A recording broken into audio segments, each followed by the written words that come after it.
নবীজিকে জানাইলেন পয়গম্বর আপনার বিবাহের প্রস্তাবে আবু আইয়ুব আনসারী তারাও রাজি, তাদের কন্যা সন্তান সেও রাজি। এবার নবীজি হযরত জুলাইবিব তাকে হযরত উসমান তার কাছে পাঠায়া দিলেন। ও জুলাইবিব যাও যাও, হযরত উসমানের কাছে যাও, তোমার বিবাহের বাজারের জন্য যে পরিমাণ টাকা পয়সা লাগবে আমার সাহাবী উসমান সে টাকা পয়সা দিয়ে দিবে। এবার জুলাইবিব যখন হযরত উসমানের কাছে গেলেন, হযরত উসমান জুলাইবিব তাকে দিনার দিরহাম দিয়ে দিলেন। এই দিনার দিরহাম লইয়া হযরত জুলাইবিব বাজারে চলে গেলেন বিবাহের বাজার করার জন্য।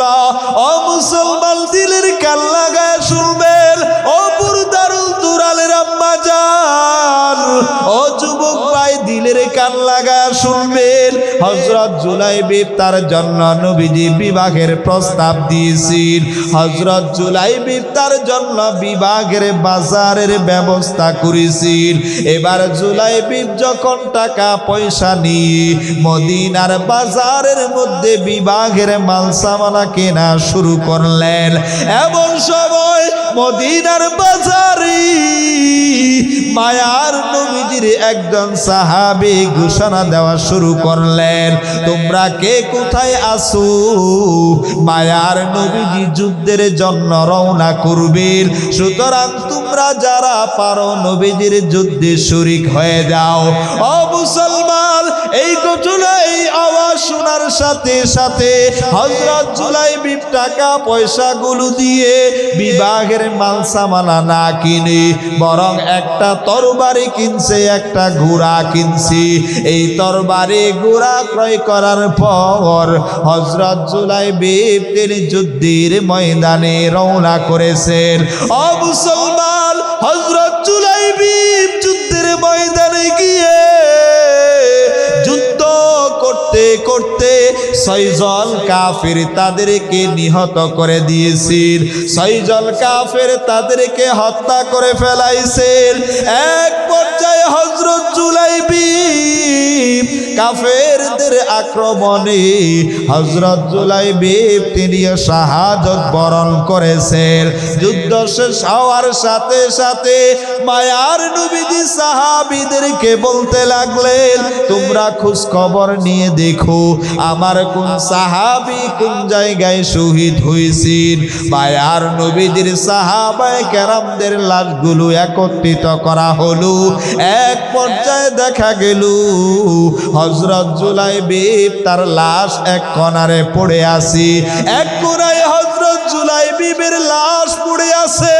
মায়ার নবীজির সামনে যখন জুলাইবিবের লাশটা নেওয়া হলো, মায়ার নবীজির চোখে পানি, মায়ার নবীজির মনটা বড় শান্ত হয়ে গেছে। মায়ার নবীজির দিলের মধ্যে মায়া লেগে গিয়েছে। মায়ার নবী চোখের পানি ফেলায়া কান্না করে আর সাহাবীদেরকে লক্ষ্য করে বলেন, আমি আমার জুলাইবিবকে বিবাহের জন্য পাঠাইছিলাম। এই জুলাইবিব বিবাহ না করিয়া বিবাহের টাকা দিয়ে তরবারে ঘোড়া ক্রয় করিয়া আল্লাহর মুহাব্বতে আমি নবী আমার মুহাব্বতে যুদ্ধের ময়দানে রওনা করেছে। যুদ্ধের ময়দানে যুদ্ধ করতে করতে এই জুলাইবিব শাহাদাত বরণ করেছে। ও মুসলমান, মায়ার নবীজি হযরত জুলাইবিব তার লাশটাকে 2 হাত দিয়ে ধরে হযরত জুলাইবিব তার লাশটাকে মায়ার নবীজি কবরের মধ্যে নামাইলেন। মায়ার নবীজির চোখে পানি। ও মুসলমান, হযরত মায়ার নবীজির চোখের পানি, মায়ার নবীজি চোখের পানি ফেলায়া, মায়ার নবীজি চোখের পানি ফেলায়া আসমানের মালিক আল্লাহর কাছে দোয়া করা শুরু করলেন। ও আসমানের মালিক আল্লাহ, এই জুলাইবিব সে আমাকে মোহাব্বত করত, আমি নবী তাকেও মোহাব্বত করি। এই জুলাইবিব আমাকে ভালোবেসে বিবাহ করে নাই, যুদ্ধের ময়দানে শাহাদত বরণ করেছেন। এই জুলাইবিব তার দিলের বুদ্ধি আমার মায়া। ওগো আল্লাহ, এই জুলাইবিবের জন্য আমার মায়া। ও দয়ার মালিক আল্লাহ, আমি জুলাইবিব তার উপরে খুশি। ওগো আল্লাহ, আপনি জুলাইবিব তার উপরেও খুশি হয়ে যান।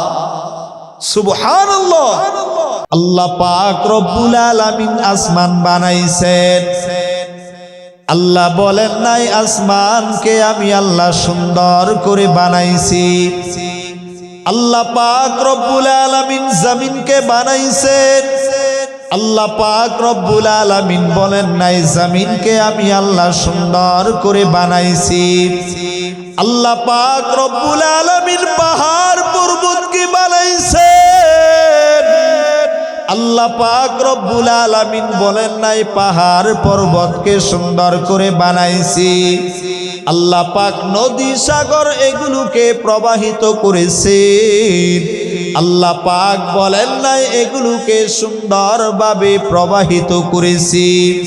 আল্লাহ পাক রব্বুল আলামিন বৃক্ষ তরুলতা এগুলোকে বানাইছেন।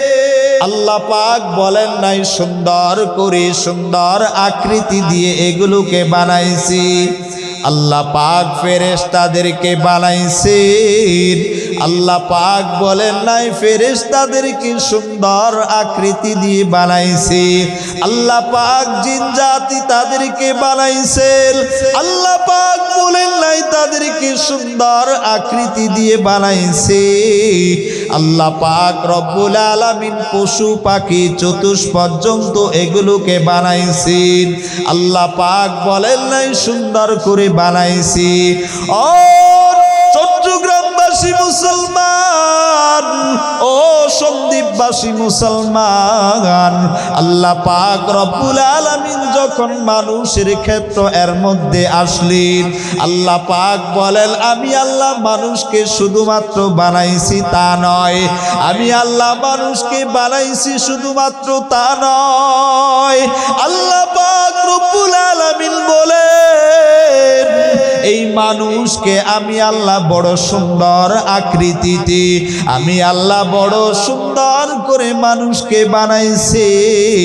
আল্লাহ পাক রব্বুল আলামিন বলেন আসমানকে আমি আল্লাহ কুন ফায়াকুন বইলা বানাইছি, আমি আল্লাহ জমিনকেও কুন ফায়াকুন বইলা বানাইছি, আমি আল্লাহ সাহস, আমি আল্লাহ সাগর পাহাড় এগুলোকে কুন ফায়াকুন বইলা বানাইছি, আমি আল্লাহ বৃক্ষ তরুলতা এগুলোকে কুন ফায়াকুন বইলা বানাইছি, আমি আল্লাহ কুল কায়নাতের সব কিছুকে কুন ফায়াকুন বইলা বানাইছি।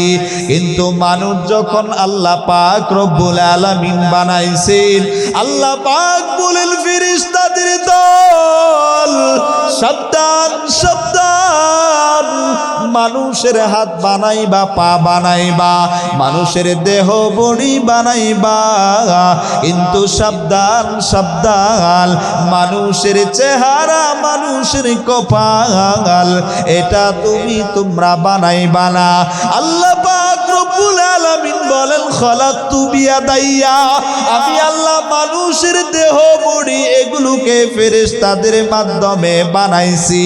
মানুষের গঠন আকৃতি এটা আমি আল্লাহ ফেরেশতাদেরকে দিয়ে বানাই নাই, বরং মানুষের গঠন আকৃতি এগুলো আল্লাহ পাক রব্বুল আলামিন আল্লাহ তার নিজ কুদরতে হাত দিয়ে বানাইছি।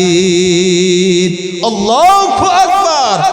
हर के दाराद खौफ हक दर दिल मदाम जन्नतुल मावाद हदूरा मकाम। ও মুসলমান, তাহলে আমি আপনি বুঝতে পারলাম, আমি আপনি মানুষ, আমার আপনার গঠন আকৃতি এটা পৃথিবীর অন্যান্য মাখলুকাতের চাইতে কি বলেন, সুন্দর না অসুন্দর? আল্লাহু আকবার। সম্মানিত হাজিরিন, আল্লাহ পাক রব্বুল আলামিন মানুষকে বড় মায়া করিয়া, মানুষকে বড় সুন্দর করিয়া আল্লাহ পাক রব্বুল আলামিন মানুষকে বানাইছেন। এখন প্রশ্ন হতে পারে, আল্লাহ পাক রব্বুল আলামিন এত সুন্দর করে মানুষকে বানানোর পর এই মানুষকে আল্লাহ পাক কেন জাহান্নামের ভিতরে নিক্ষেপ করবেন? কথা বলেন ঠিক কিনা?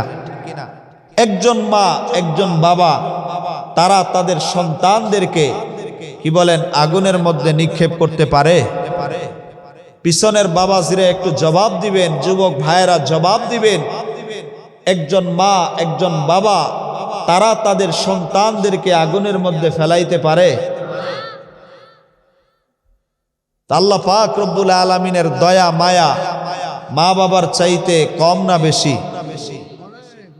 তো অনেক বেশি। আল্লাহ পাক রব্বুল আলামিন তাহলে মায়া করিয়া দয়া করিয়া মানুষ বানায়া এই মানুষকে আল্লাহ পাক আবার কি করে জাহান্নামের আগুনের মধ্যে দিবেন? কি বলেন, জানার দরকার আছে না নাই? তো পয়গম্বর মুসা আলাইহিস সালাম তিনি এই প্রশ্নটাই আল্লাহ পাক রব্বুল আলামিনের কাছে করেছেন। সুবহানাল্লাহ।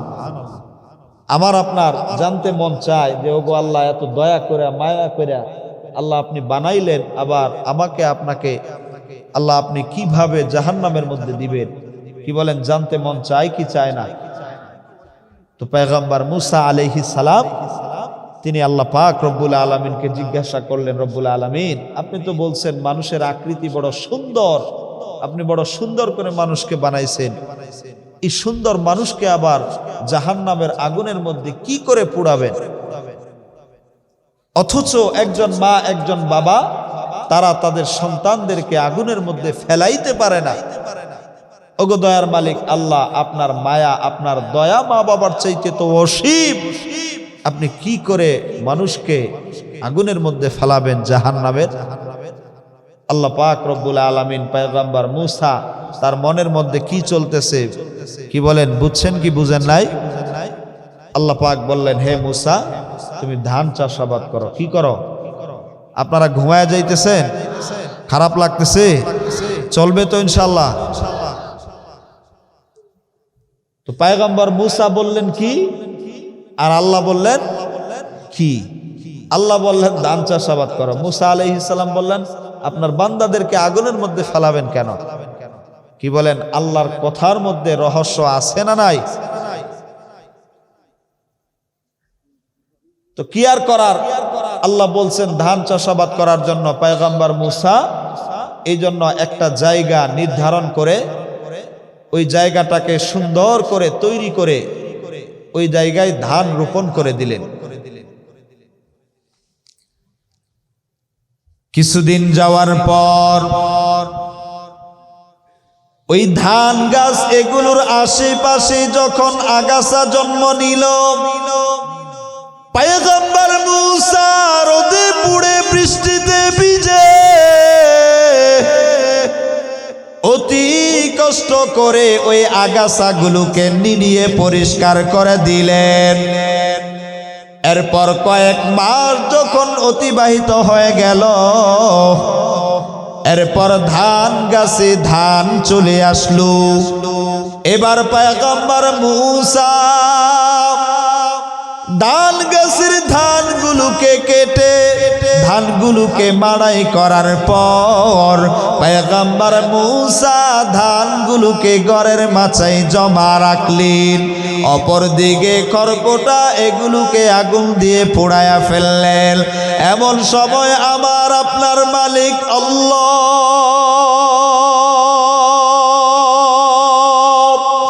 ডাক দিয়ে বললেন, রে মুসা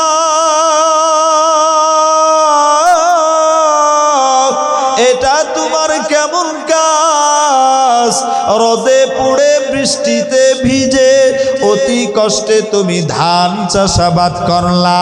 ধানগুলোকে মাড়াই করার পর ধানগুলোকে ঘরের মাঝেই জমা রাখিয়া অপর দিকে খড়কুটা এগুলোকে আগুন দিয়ে পোড়ায়া ফেললা। তার কারণ কি?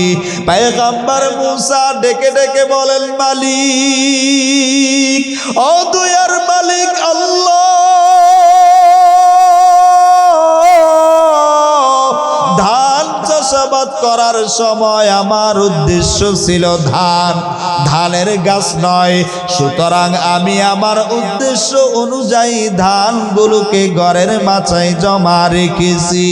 অপরদিকে খড়কুটা এগুলো যেহেতু আমার উদ্দেশ্য ছিল না, সুতরাং খড়কুটা এগুলোকে আগুন দিয়ে আমি জ্বালায়া পোড়ায়া দিয়েছি। এমন সময় আবার আপনার মালিক আল্লাহ পাক রব্বুল আলামিন ডাক দিয়া বললেন, রে মুসা, ধান চাষাবাদ করার সময় তোমার উদ্দেশ্য যেমনি ভাবে ধানের গাছ নয়, সুতরাং আমি আল্লাহ মানুষকে পাঠাইছি, আমি আল্লাহ মানুষকে বানাইছি। আমি আল্লাহ আমার উদ্দেশ্য হলো ওই সমস্ত মানুষ যারা আমি আল্লাহ আমার উপরে ঈমান আনবে, আমার নবী রাসূল তাদের উপরে ঈমান আনবে। ওই সমস্ত মানুষ যারা নেক আমল করবে আমি আল্লাহ তাদেরকে জান্নাতের মধ্যে জমা রাখবো। আর যারা আমি আল্লাহ আমার উপরে ঈমান আনবে না, আমার নবী রাসূল তাদের উপরে ঈমান আনবে না, যারা নেক আমল করবে না, ওই সমস্ত বান্দা বান্দি আমার উদ্দেশ্য নয়। সুতরাং তাদেরকে খড়কুটার ন্যায় আমি আল্লাহ জাহান্নামের আগুনের মধ্যে পুড়ায়া দিব। ও মুসলমান, পয়গম্বর মুসা তার আর বুঝার বাকি রইল না। আল্লাহ পাক বড় মায়া করিয়া, আল্লাহ পাক বড় আদর করিয়া মানুষকে বানাইছেন। এরপর এই মানুষকে আল্লাহ কেন জাহান্নামের মধ্যে দিবেন?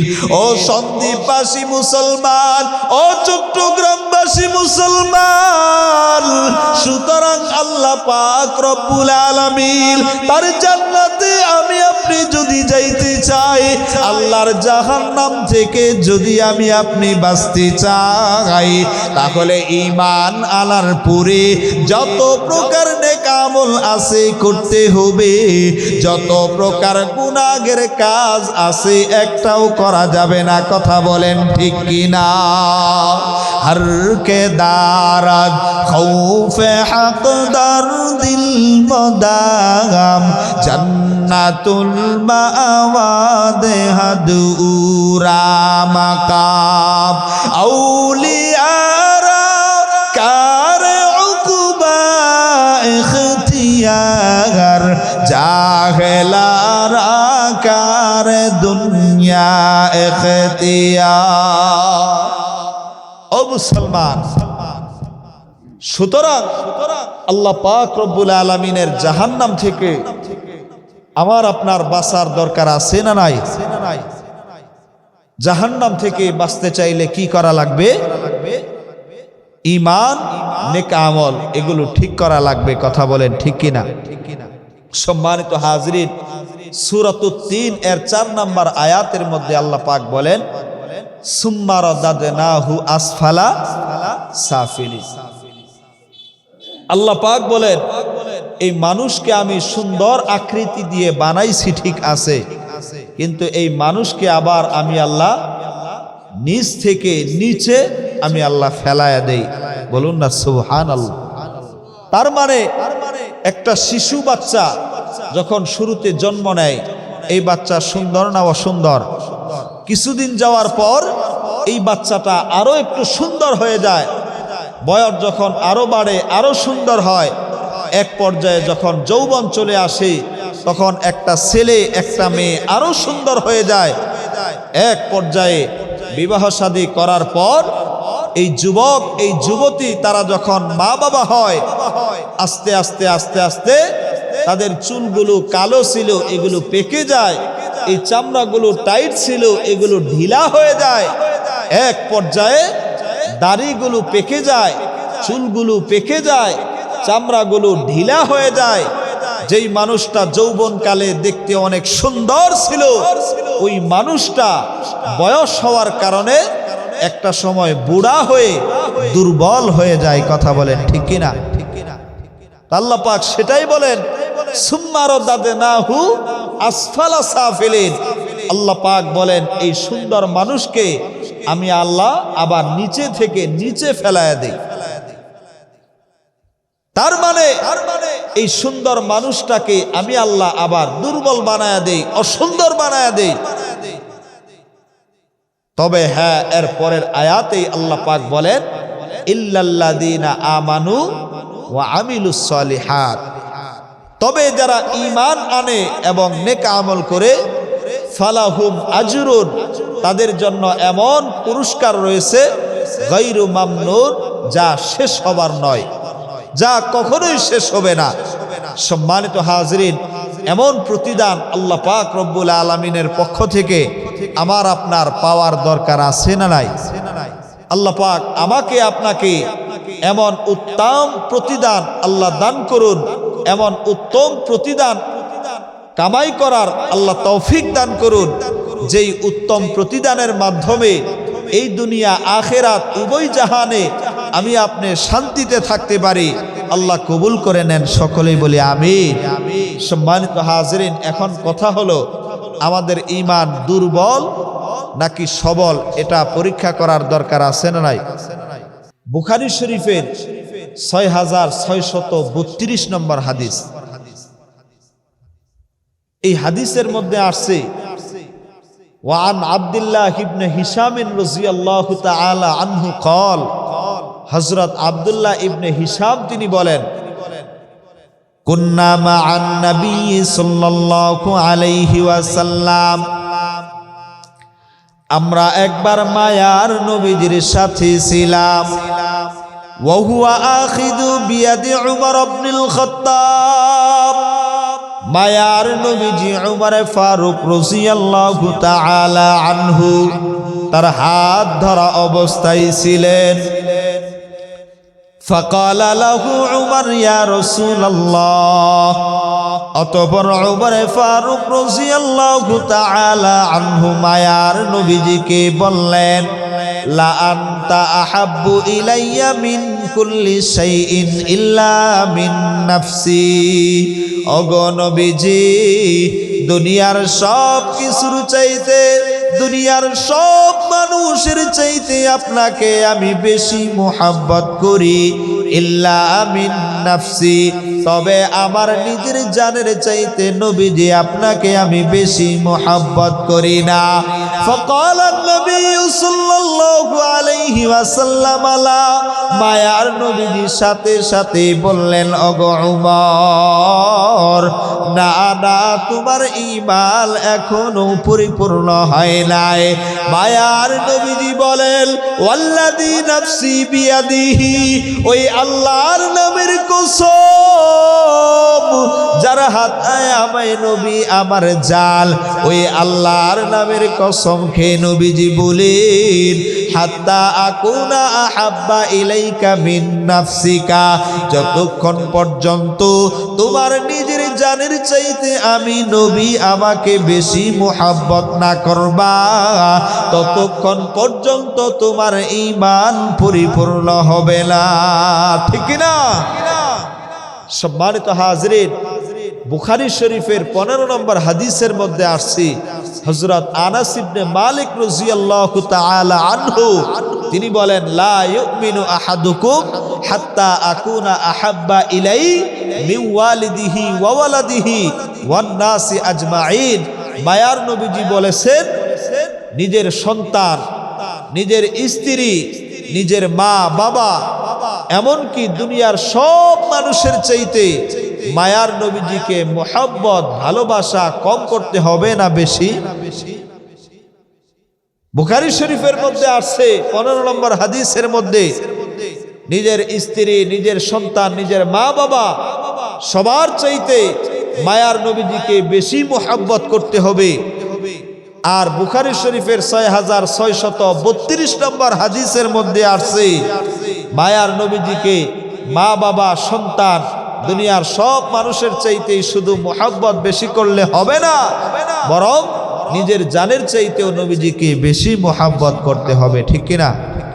সম্মানিত হাজিরিন, এবার ওমরে ফারুক রাদিয়াল্লাহু তাআলা আনহু তিনি বললেন, ওয়াল্লাহি ওগো নবীজি, আপনাকে সাক্ষী রেখে আল্লাহর নামের কসম খেয়ে বলতেছি, লা আনতা আহাব্বু ইলাইয়া মিন নাফসি, এখন থেকে এই মুহূর্ত থেকে ওগো নবীজি, আপনাকে আমি আমার নিজের জানের চাইতেও বেশি মুহাব্বত করি। সুবহানাল্লাহ।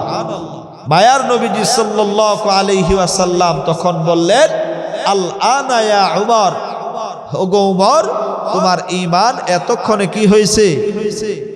পরিপূর্ণ হয়েছে। সুবহানাল্লাহ। তাহলে আমার আপনার ঈমানকে যদি ঠিক করতে চাই, তাহলে নবীজির মুহাব্বত দিলের মধ্যে কম রাখলে হবে না বেশি? কেমন বেশি রাখতে হবে? নবীজির একজন সাহাবী হযরত জুলাইবিব তার নাম, তিনি একবার মায়ার নবীজি সাল্লাল্লাহু আলাইহি ওয়াসাল্লাম তার কাছে গিয়ে জিজ্ঞাসা করলেন, ওগো পয়গম্বর, জান্নাতের হুর ওগুলো কি আল্লাহ পাক আমাকে দান করবেন? বলুন না সুবহানাল্লাহ। নবীজিকে কি বলতেছেন? জান্নাতের হুর এটা কি আল্লাহ পাক আমাকে দান করবেন? তো নবীজি সাল্লাল্লাহু আলাইহি ওয়াসাল্লাম তখন বললেন যে তোমার জন্য আল্লাহ পাক রব্বুল আলামিন জান্নাতের হুর অবশ্যই দিবেন। তবে নবীজি বললেন, তুমি বিবাহ করবা কিনা, তোমার জন্য পাত্রী দেখবো কিনা, একটু বলো। সম্মানিত হাজিরিন, আপনারা একটু জবাব দিবেন, মুরব্বী বাবাজিরা যারা আছেন। এই যে জুলাইবিব সাহাবী, এ ছিল খাটো, এ ছিল কি? তাম পৃথিবীতে যত দেশ আছে, যত মানুষ আছে, আমাদের বাংলাদেশের মানুষ তাদের হাইট উচ্চতা হলো মিডিয়াম, বেশি উঁচা না। আফ্রিকান যেই সমস্ত মানুষরা আছে তারা অনেক বেশি উঁচু, অনেক বেশি লম্বা। আমাদের বাংলাদেশের মানুষ মিডিয়াম। তবে হ্যাঁ, এই মিডিয়াম মানুষ এর মধ্যেও এমন কিছু মানুষ আছে যারা একদম বেটে, একদম খাটো। কি বলেন, আছে না নাই? 28 ইঞ্চি, কয় ইঞ্চি?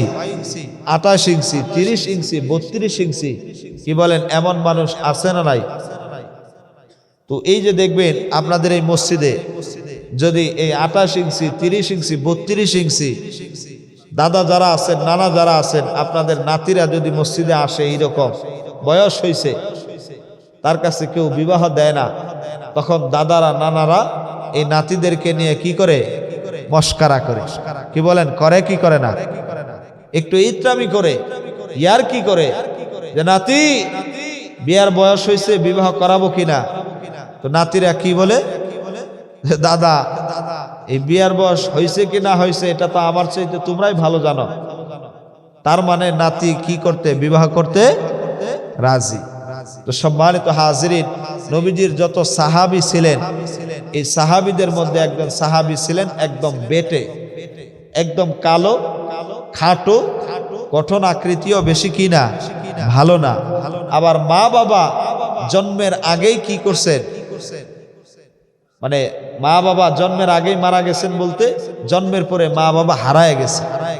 মানে তার মা বাবাকে, তার বংশ পরিচয় কি সেটাও জানা নাই। আবার খাটো, বেটে, কালো, চেহারাও ভালো না, আবার গোলাম। এই ব্যক্তির কাছে কে মেয়ে বিয়ে দিবে? কি বলেন, কেউ দিবে? বলেন, কেউ দিবে? তো এই সাহাবী, তার মনে বড় ব্যথা। দুনিয়ার মানুষ তারা বিবাহ করে বংশধর রেখে যায়। আমি তো বিবাহ করতে পারলাম না, আমার কাছে কেউ তো বিবাহ দেয় না, আমি তো বংশধর রেখে যাইতে পারলাম না। বংশধর রেখে গেলে লাভ আছে না নাই? কি লাভ? আপনার দাদা, পরদাদা তারা দুনিয়াতে নাই, এখানে বৈশা আপনি যে ওয়াজ শুনতেছেন, কি বলেন, সওয়াব আছে না নাই? এই সওয়াব আপনার দাদা, পরদাদা তাদের কবরে আল্লাহ পৌঁছাবেন কি পৌঁছাবেন না? পৌঁছাবেন। তাহলে আপনার দাদা, পরদাদা তারা যে বংশধর রেখে গেছেন, কি বলেন, লাভ হয়েছে কি হয় নাই? হয়েছে। তো জুলাইবিব রাদিয়াল্লাহু তাআলা আনহু তিনি চিন্তা ভাবনা করতে লাগলেন, আমার কাছে কেউ তো বিবাহ দেয় না, এখন যদি কেউ বিবাহ দিত তাহলে তো ভালো হইতো, কিন্তু কার কাছে বিবাহের প্রস্তাব দিবে? তার মতন তো আর পাত্রীও খুঁজে পাওয়া যায় না।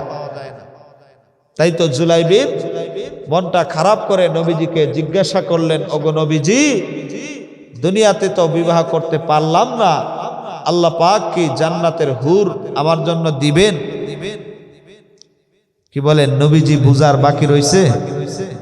নবীজির কি বুঝার বাকি আছে? নবীজি এবার বললেন, হে জুলাইবিব, তুমি একটা পত্র নিয়ে আসো। একটা পত্র নিয়ে আসা হলো। এবার ওই পত্রের মধ্যে নবীজি সাল্লাল্লাহু আলাইহি ওয়াসাল্লামের পক্ষ থেকে বিবাহের প্রস্তাব লিখে নবীজি সাল্লাল্লাহু আলাইহি ওয়াসাল্লাম বললেন, আমার সাহাবী আবু আইয়ুব আনসারী, তার একটা সুন্দরী রূপসী মেয়ে আছে যাকে বলা হয় হুরে মদিনা। মদিনার মধ্যে যত ধনী সাহাবী আছে, এই ধনী সাহাবীদের মধ্যে অন্যতম একজন ধনী সাহাবীর নাম হলো হযরত আবু আইয়ুব আনসারী। টাকা পয়সাও বেশি, আবার তার মেয়েটাও কি রূপসী সুন্দরী। নবীজি কি করলেন, পত্রের মধ্যে লিখাইলেন যে এই যে বেটে, এই যে খাটো জুলাইবিব, তার সাথে কার বিবাহ? আবু আইয়ুব আনসারী, তার রূপবতী গুণবতী মেয়ে, তার সাথে বিবাহের প্রস্তাব নবীজি দিলেন। কি বলেন, ঘটনা পেঁয়াজ খাইছে কি খায় নাই? হযরত জুলাইবিব তার মনে তো খুব আনন্দ, সে এই পত্রটা নিয়ে দৌড়াইতে দৌড়াইতে হযরত আবু আইয়ুব আনসারী রাদিয়াল্লাহু তাআলা আনহু তার ঘরের দরজার সামনে গিয়ে হাজির হলেন। দরজার মধ্যে কি দিলেন? নক করলেন, টোকা দিলেন। এবার হযরত আবু আইয়ুব আনসারী দরজা খুললেন। দরজা খুলে দেখলেন জুলাইবিব তার হাতে একটা পত্র। হযরত আবু আইয়ুব আনসারী জুলাইবিব তাকে জিজ্ঞাসা করলেন, কি ব্যাপার জুলাইবিব, কি মনে করে আমার বাড়িতে আসছো? জুলাইবিব মনে মনে চিন্তা করে, আমি মুখে বললে হয়তোবা বিষয়টা কেমন হয় না হয়, এই জন্য মুখে না বলে হযরত জুলাইবিব কি করলেন, চিঠিটা আবু আইয়ুব আনসারী তার হাতে দিয়ে দিলেন। হযরত আবু আইয়ুব আনসারী রাদিয়াল্লাহু তাআলা আনহু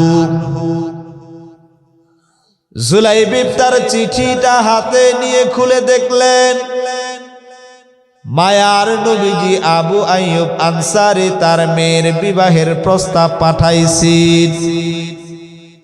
ও মুসলমান, মায়ার নবীজি বিবাহের প্রস্তাব পাঠাইছেন, এটা তো বড় আনন্দের কথা। কিন্তু এমন একটা বিষয়, এমন একটা ব্যক্তির সাথে বিবাহের প্রস্তাব পাঠাইছেন যার সাথে মেয়ে বিবাহ দেওয়া যে কোনো বাবার জন্যই কষ্টদায়ক, ঠিক কিনা? তাই তো আবু আইয়ুব আনসারী তিনি চিঠি পেয়ে মনের ভিতরে একটু পেরেশানি ভাব চলে আসছে। নবীজি আমার মেয়ের বিবাহের জন্য জুলাইবিবকে পাঠাইছেন। এই জুলাইবিব সে তো খাটো, সে তো কালো, তার বংশমর্যাদা জানা নাই। জুলাইবিব তার মা বাবাকে এটাও জানা নাই। জুলাইবিব সে একজন গোলামের ঘরের গোলাম। এই জুলাইবিবের কাছে কিভাবে কন্যাটা বিবাহ দিয়ে দে? হযরত আবু আইয়ুব আনসারী চিন্তা ভাবনা করে এই চিঠিটা ঘরের বিবি তাকে দেখাইলেন। কি বলেন, ঘরের বিবি সহজ না কঠিন? কি বলেন, সহজ না কঠিন?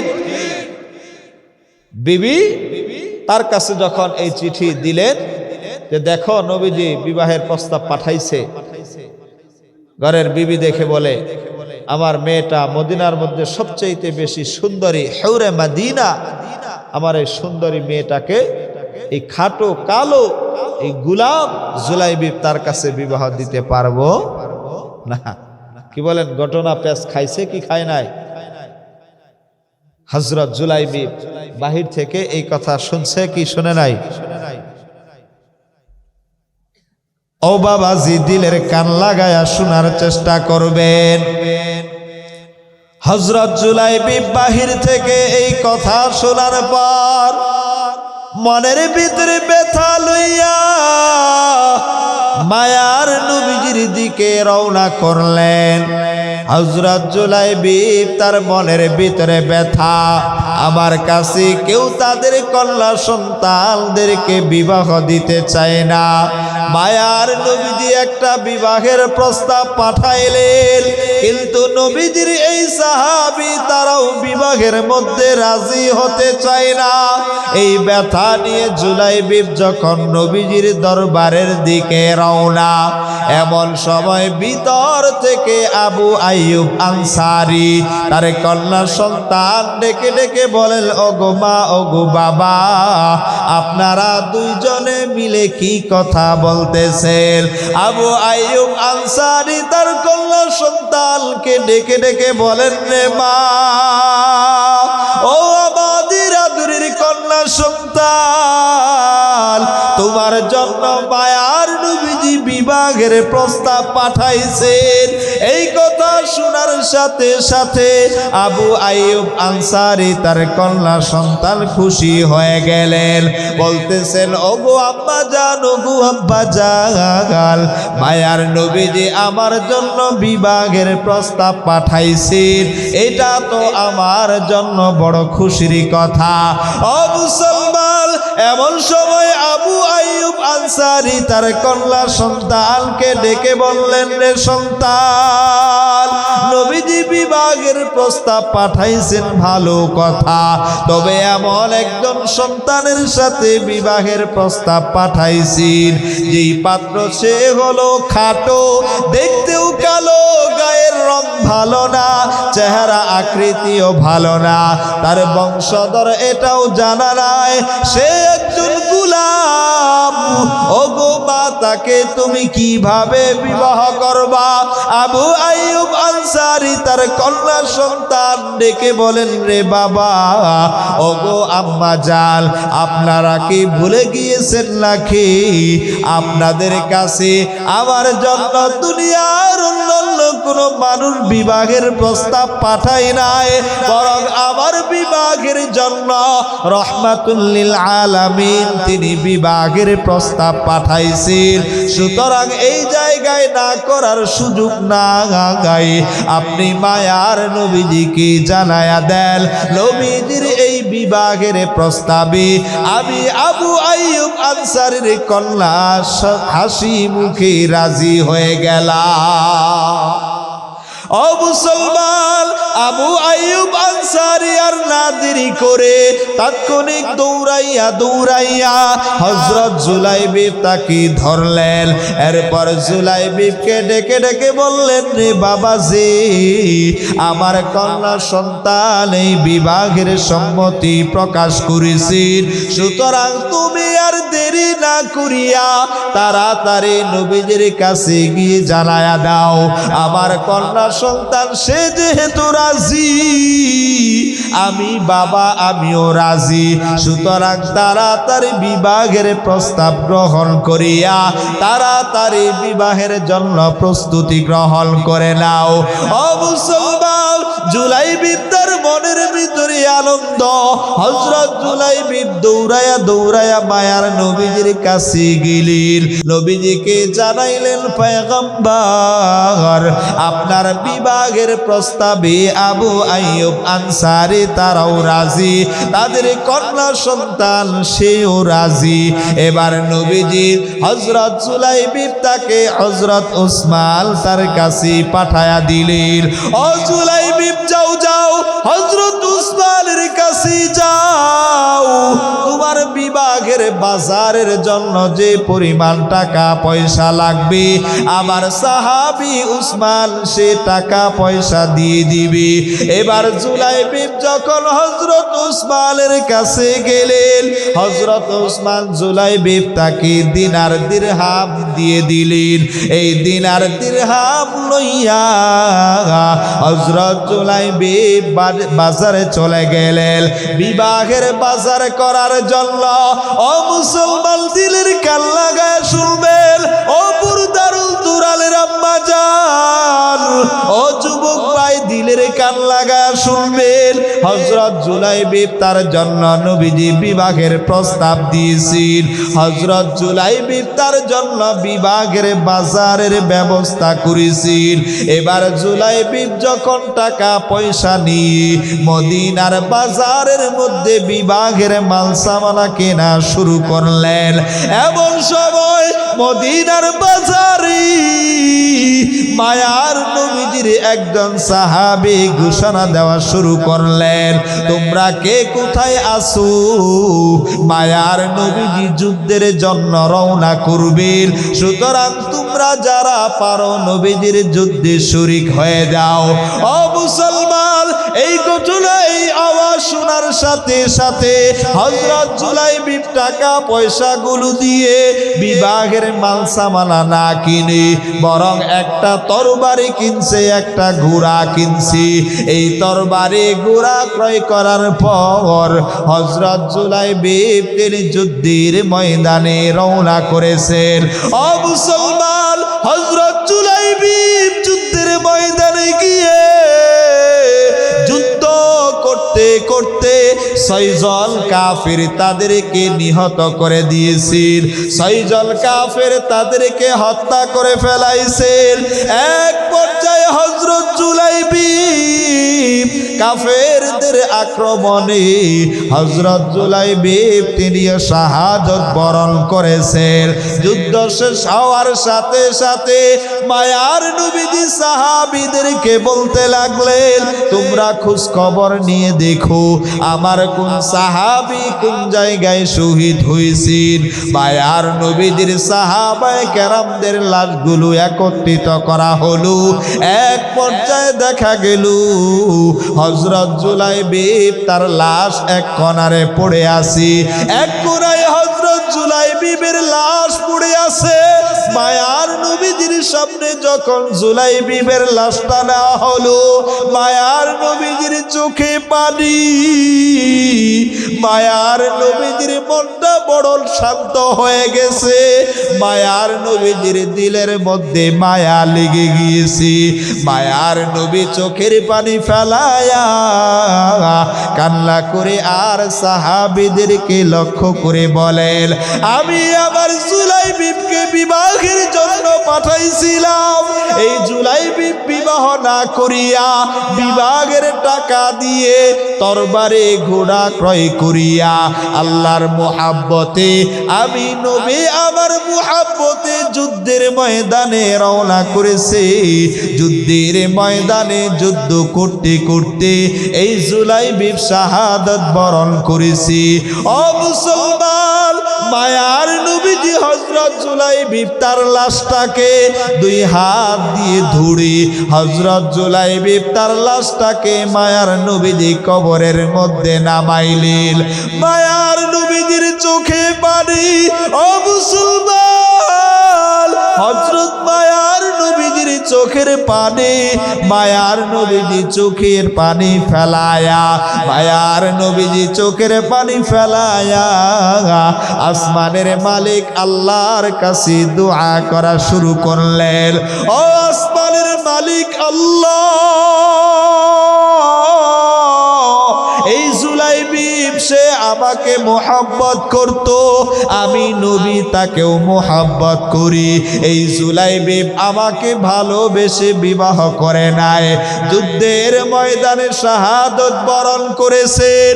এই জুলাইবিব তার দিলের মধ্যে আমার মায়া। ওগো আল্লাহ, এই জুলাইবিবের জন্য আমার মায়া। ও দয়ার মালিক আল্লাহ, আমি জুলাইবিব তার উপরে খুশি খুশি। ওগো আল্লাহ, আপনি জুলাইবিব তার উপরেও খুশি হয়ে যান। সুবহানাল্লাহ। সম্মানিত হাজরিন, এই জুলাইবিব মায়ার নবীজিকে কতটা মুহাব্বত করতেন।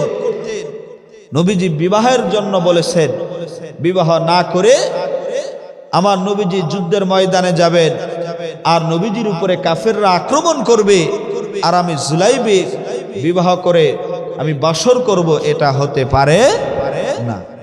হযরত জুলাইবিব কি করলেন? মায়ার নবীজি সাল্লাল্লাহু আলাইহি ওয়াসাল্লামকে নিজের জানের চাইতেও বেশি মুহাব্বত করতেন। কথা বলেন ঠিক কিনা? এর প্রতিদান পুরস্কার কি পাইলেন? নবীজি সাল্লাল্লাহু আলাইহি ওয়াসাল্লাম তার লাশটাকে কবরে নামাইলেন, আর নবীজি বলতে লাগলেন, আল্লাহ, এই জুলাইবিব তার উপরে আমি খুশি আছি, ওগো আল্লাহ, আপনিও জুলাইবিবের উপরে খুশি হয়ে যান। সুবহানাল্লাহ। ও মুসলমান, ইশকে রাসূল নবীজি সাল্লাল্লাহু আলাইহি ওয়াসাল্লামের মুহাব্বত কাকে বলে?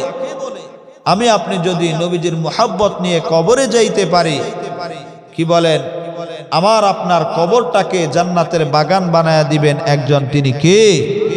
হাসরের ময়দানের দরকার আছে না নাই?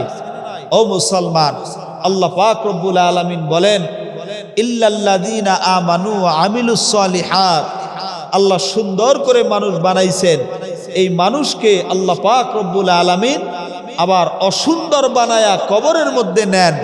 তবে হ্যাঁ, যেই সমস্ত মানুষ তাদের ঈমান ঠিক থাকবে, যেই সমস্ত মানুষ তাদের নেক আমল ঠিক থাকবে, আল্লাহ পাক রব্বুল আলামিন বলেন, তাদেরকে আমি আল্লাহ এমন প্রতিদান দান করব, যেই প্রতিদান দুনিয়া আখিরাত উভয় জাহানে কোথাও শেষ হবে না। সম্মানিত হাজরিন, এখন আমাদের ঈমানকে তাজা করার জন্য, ঈমানকে মজবুত করার জন্য মায়ার নবীজিকে মুহাব্বত করার দরকার আছে না নাই? নবীজিকে কতটা মুহাব্বত করতে হবে? নিজের জানের চাইতেও বেশি মুহাব্বত করতে হবে, ঠিক কিনা? এখন কথা হলো, নবীজিকে নিজের জানের চাইতেও মুহাব্বত করতে রাজি আছি তো ইনশাআল্লাহ? আরো জোরে বলেন, রাজি আছি তো ইনশাআল্লাহ?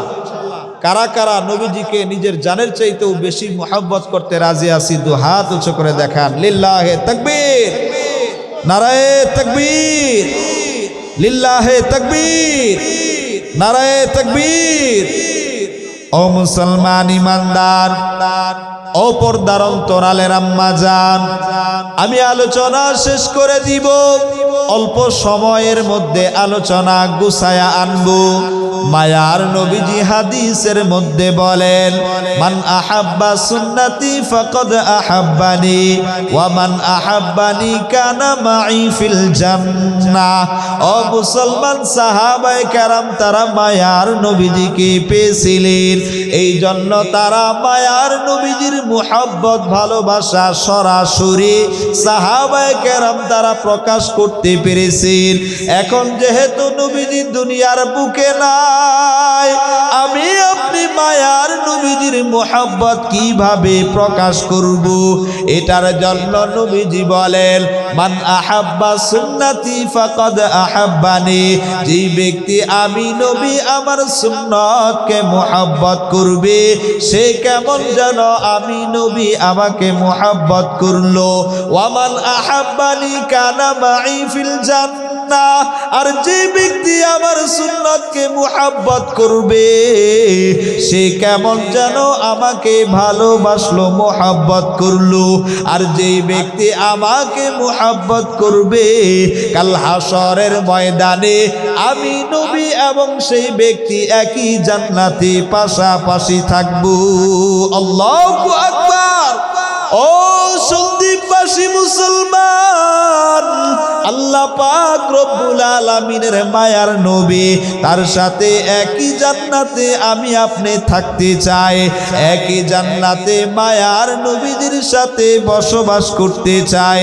যদি একই জান্নাতে আমি আপনি থাকতে চাই, শুধুমাত্র মুখে মুখে মুহাব্বত করি বললেই চলবে না।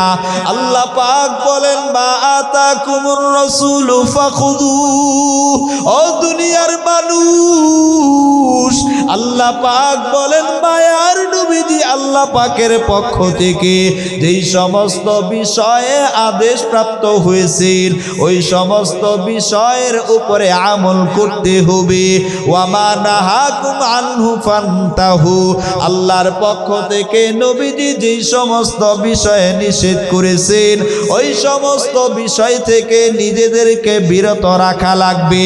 তার মানে নবীজি যা করতে বলেছেন করতে হবে, নবীজি যা করতে নিষেধ করেছেন ওই সমস্ত বিষয়গুলো করা যাবে না। কথা বলেন ঠিক কিনা? ও যুবক ভাই, মায়ার নবীজি দাড়ি রাখতে বলেছেন ঠিক কিনা? কি বলেন? নবীজি দাড়ি রাখতে বলছেন কি বলেন নাই? এই দাড়ি রাখার দরকার আছে না নাই? এখন যারা দাড়ি রাখেন নাই, আপনারা কি নবীজিকে মুহাব্বত করেন? কি বলেন করেন? সম্মানিত হাজরিন, আজকেও কত মানুষ মারা গেল, গতকালকেও কত মানুষ মারা গেছে, আগামীকালকেও কত মানুষ মারা যাবে। অনেক যুবক ভাইয়েরা আছেন যারা চিন্তা ভাবনা করতেছেন বয়স হবে, এরপর নামাজ পড়ব, এরপর কবরে যাব, এরপর দাড়ি রাখবো। সম্মানিত হাজরিন, আপনি দাড়ি রাখবেন, নামাজ পড়বেন, হাজী সাহেব হবেন, এরপর কবরে যাবেন, গ্যারান্টি আছে? এমন কোন যুবক ভাই আছেন? হযরত জুলাইবিব, সে তো নবীজির মুহাব্বতে যুদ্ধের ময়দানে নিজের জীবনটা দিয়ে দিয়েছেন। আজকের এই মাহফিলে এমন কোন যুবক ভাই আছেন? আপনার নাম নিয়ে ইনশাল্লাহ মুনাজাত করব যে হুজুর, আমি তো আগে দাড়ি কাটতাম, নবীজির মুহাব্বতে ইনশাল্লাহ আর দাড়ি কাটবো না, দাড়ি আমি রেখে দিব। এমন একজন যুবককে দেখতে চাই যে নবীজিকে মুহাব্বত করে দাড়ি রাখবেন, তাহলে হতে পারে আজকের এই মাহফিল সফল। কথা বলেন ঠিক কিনা?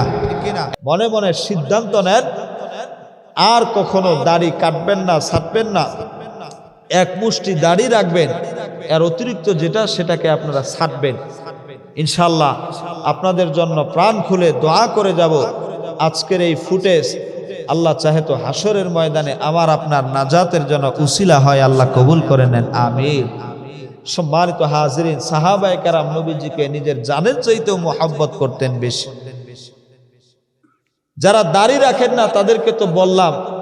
এখন অনেকে আছেন মেসওয়াক করেন না, মাথায় টুপি পরিধান করেন না, গায়ে পাঞ্জাবি পরেন না, রাস্তাঘাটে চলাফেরা করেন, সালাম দেন না, ডান হাতে খাবার খাওয়া সুন্নত, খান না, ভালো কাজের শুরুতে বিসমিল্লাহির রহমানির রহিম বলতে হয়, আপনারা বলেন না।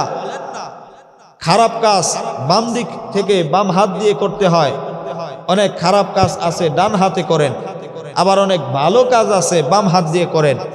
কি বলেন? ভদ্র নামের অভদ্র, সভ্য নামের অসভ্য, যারা ডান হাতে খাবার না খেয়ে বাম হাতে খাবার খায়। কি বলেন? আছে না নাই? আল্লাহ হেদায়েত দান করুন, সকলেই বলেন আমিন। আলহামদুলিল্লাহি রাব্বিল আলামিন, والصلاة والسلام على سيد الأنبياء والمرسلين وعلى آله وأصحابه أجمعين.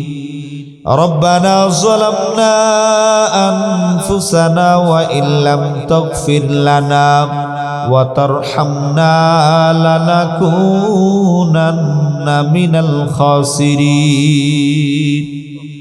রব্বুল আলামিন পশ্চিম কুশিয়ামুড়া বাগেরহাট জামে মসজিদ ও যুব সমাজের উদ্যোগে আজকের এই ওয়াজ মাহফিল রব্বুল আলামিন মাগরিবের পর থেকেই ধারাবাহিকভাবে আলোচনা শুরু হয়েছে।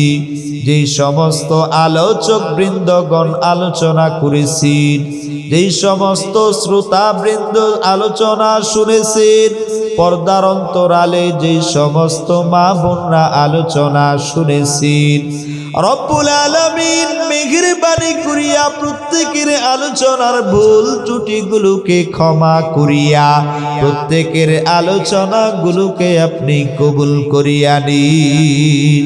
আল্লাহ প্রত্যেকের আলোচনার উপরে আমল করবার মতন তৌফিক দিয়া দেন ইয়া রাব্বাল আলামিন। আপনি কুদরতি নজরে তাকায়া দেখেন কার যেন বালাই, কার যেন বাবা অন্ধকার কবরে।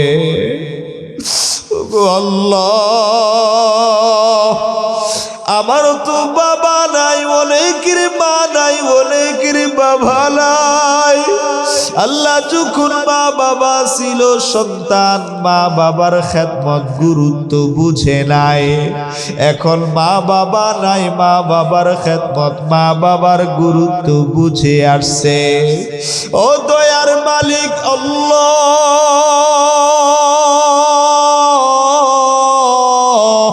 যাদের মা বাবা অন্ধকার কবরে আছেন, আজকের এই মাহফিলের সওয়াবের হাদিয়া মা বাবার কবরে পৌঁছায়া আমাদের প্রত্যেকের মা বাবার কবরের আযাবকে আপনি মাফ করিয়া দিন। আল্লাহ আমাদের মা বাবার কবরগুলোকে জান্নাতের বাগান বানায়া দিন। পয়গম্বর আদম থেকে নিয়ে আজকের এই দোয়া পর্যন্ত তামাম পৃথিবীর বুকে যত ঈমানদার মুসলমান অন্ধকার কবরের বাসিন্দা, আল্লাহ প্রত্যেকের কবরের আযাবকে আপনি মাফ করিয়া দিন।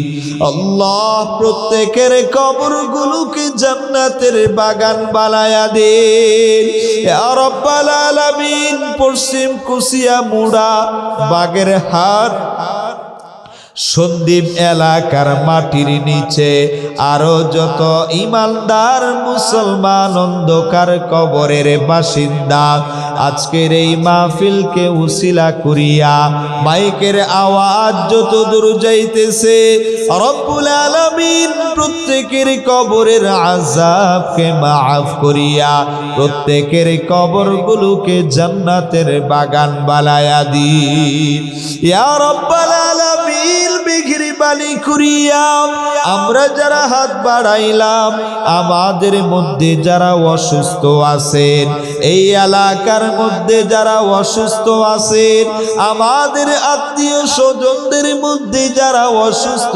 আছেন, পাড়া প্রতিবেশী যারা অসুস্থ আছেন, মেহেরবানি করিয়া সবাইকে সুস্থতা দান করিয়া দিন।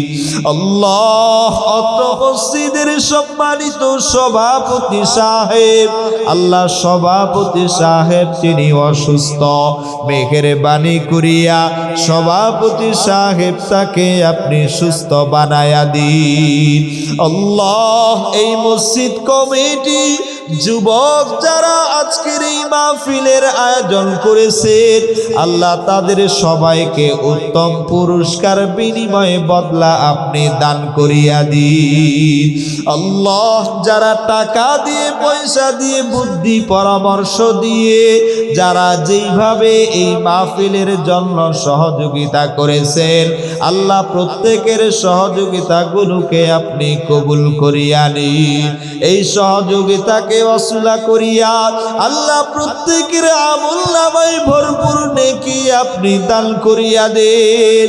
আল্লাহ আমাদের প্রত্যেকের রিজিকের মধ্যে বরকত দিয়া দিন, আমাদের প্রত্যেকের হায়াতের মধ্যে বরকত দিয়া দেন, আমাদের প্রত্যেকের ইলমের মধ্যে, আমলের মধ্যে বরকত দিয়া দেন। যত প্রকার বিপদ আপদ বালা মুসিবত আসি, আল্লাহ সমস্ত প্রকার বিপদ আপদ বালা মুসিবত থেকে আমাদেরকে হেফাজত করুন ও রব্বুল আলামিন। শরীফ উসমান হাদি সে অসুস্থ, আল্লাহ হাদিকে আপনি পরিপূর্ণ সুস্থতা দান করিয়া দিন। আল্লাহ বেগম খালেদা জিয়া অসুস্থ, আল্লাহ আপনার বান্দি তাকে আপনি পরিপূর্ণ সুস্থতা দান করিয়া দিন। আল্লাহ এই দেশের জন্য যারা যুদ্ধ করেছেন 1952 সাল, 1971 সাল, 2024-এর 5 আগস্ট, আল্লাহ যারা এই দেশের জন্য জীবন দিয়েছেন আল্লাহ তাদের সবাইকে শহীদ হিসেবে কবুল করিয়া নিন। আল্লাহ তাদেরকে উত্তম বিনিময় বদলা আপনি দান করিয়া দিন। আল্লাহ মরহুম ফল বেলাল সাহেব তার জন্য দোয়া চাওয়া হয়েছে, আল্লাহ বেলাল সাহেব তার কবরটাকে জান্নাতের বাগান বানায়া দিন। আল্লাহ অত্র মসজিদের জমিদাতা জনাবা মরহুমা তাহেরা বেগম, আল্লাহ তার কবরটাকে জান্নাতের বাগান বানায়া দিন।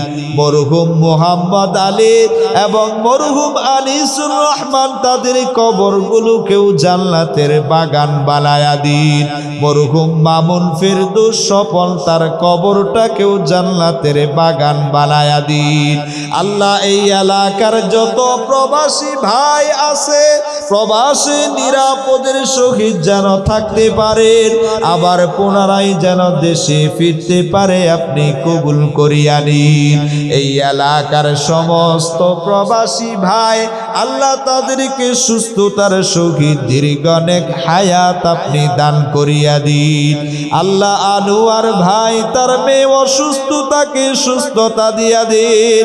আশরাফ এর মা বাবার জন্য দোয়া চেয়েছেন, আল্লাহ তার মা বাবার জন্য যে নিয়তে দোয়া চেয়েছেন আপনি কবুল করিয়া নিন। ও দয়ার মালিক আল্লাহ, পর্দার অন্তরালে বাবুরা হাত বাড়াইছেন, আল্লাহ আমার সামনে বৃদ্ধ বাবাজিরা হাত বাড়াইছেন, যুবক ভাইরা হাত বাড়াইছেন, ছোট ছোট কচি কাঁচা মাসুম বাচ্চারা হাত বাড়াইছেন। অত্র মাহফিলের সভাপতি সাহেব, অত্র মসজিদের সম্মানিত ইমাম খতিব সাহেব হাত বাড়াইছেন। আল্লাহ আপনার অন্যান্য বান্দা ইউনুস সাহেব তিনিও হাত বাড়াইছেন।